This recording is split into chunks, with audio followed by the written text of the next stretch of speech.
विदेश मामलों की अमेरिकी हाउस कमेटी ने कड़े शब्दों में कहा है कि चीन डिप्लोमेसी के जरिए भारत के साथ सीमा पर जारी तनाव को सुलझाए। अपने बयान में कमेटी के चेयरमैन एलियट एल एंजल ने कहा कि भारत चीन सीमा पर वास्तविक नियंत्रण रेखा के पास चीनी अतिक्रमण बेहद चिंताजनक है।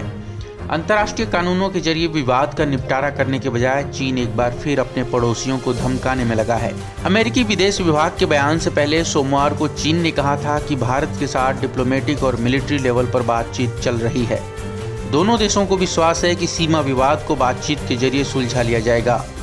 चीन के विदेश विभाग के प्रवक्ता झाओ लीजियन ने एक प्रेस ब्रीफिंग में कहा कि चीन और भारत के बीच सीमा पर जारी तनाव नियंत्रण में है।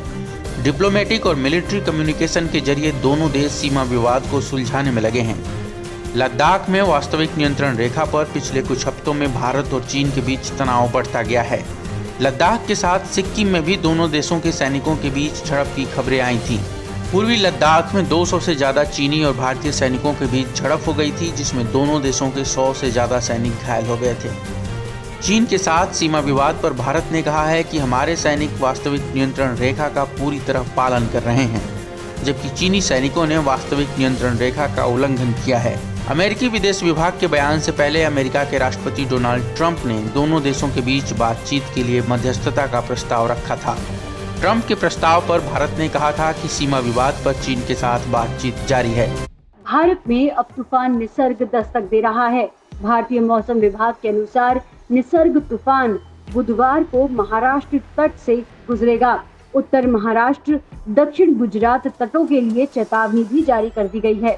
भारतीय मौसम विभाग अनुसार ये तूफान 12 से 24 घंटे में खतरनाक रूप ले सकता है। अरब सागर में बन रहे दबाव के क्षेत्र को लेकर चेतावनी जारी की गई है और ऐसा कहा जा रहा है कि अगले 12 घंटों में ये साइक्लोनिक स्टॉर्म का रूप लेगा और उसके अगले 12 घंटों में ये सीवियर साइक्लोनिक स्टॉर्म में बदल सकता है। मौसम विभाग के अनुसार पूर्वी मध्य अरब सागर में बन रहा दबाव पिछले 6 घंटे में 11 किलोमीटर प्रति घंटे से उत्तर की ओर बढ़ रहा है। अगले 6 घंटे के दौरान लगभग उत्तर की ओर बढ़ने की संभावना है। ये अभी मध्य गोवा के पणजी से 280 किलोमीटर पश्चिम दक्षिण पश्चिम और महाराष्ट्र के मुंबई से 490 किलोमीटर दक्षिण दक्षिण पश्चिम और गुजरात के सूरत से 710 किलोमीटर दक्षिण दक्षिण पश्चिम में केंद्रित है।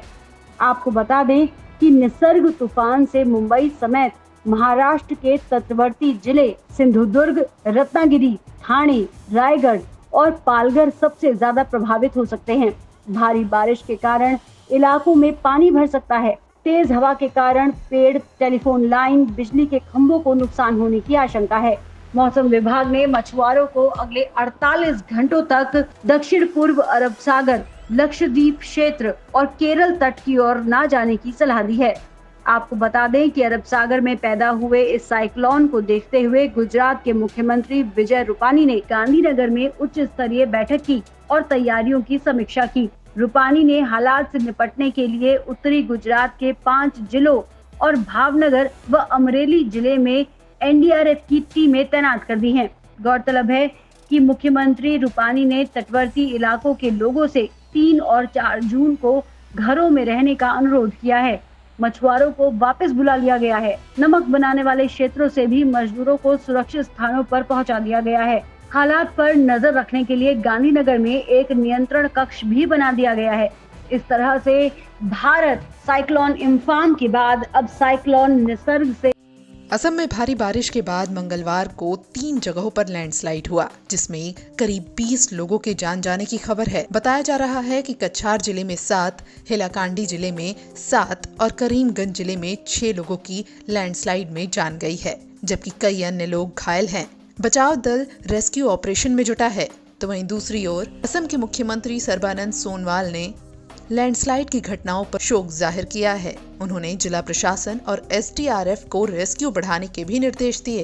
दरअसल असम के कुछ हिस्सों में पिछले कुछ दिनों से भारी बारिश हो रही है। इससे 21 जिलों के लगभग 9 लाख लोग प्रभावित हैं। प्रदेश के कुछ हिस्सों में बाढ़ के हालात भी हैं। कई जगह संपर्क नहीं हो पा रहा क्योंकि रास्ते बंद हो गए हैं। लिहाजा रेस्क्यू ऑपरेशन में भी दिक्कतों का सामना करना पड़ा है।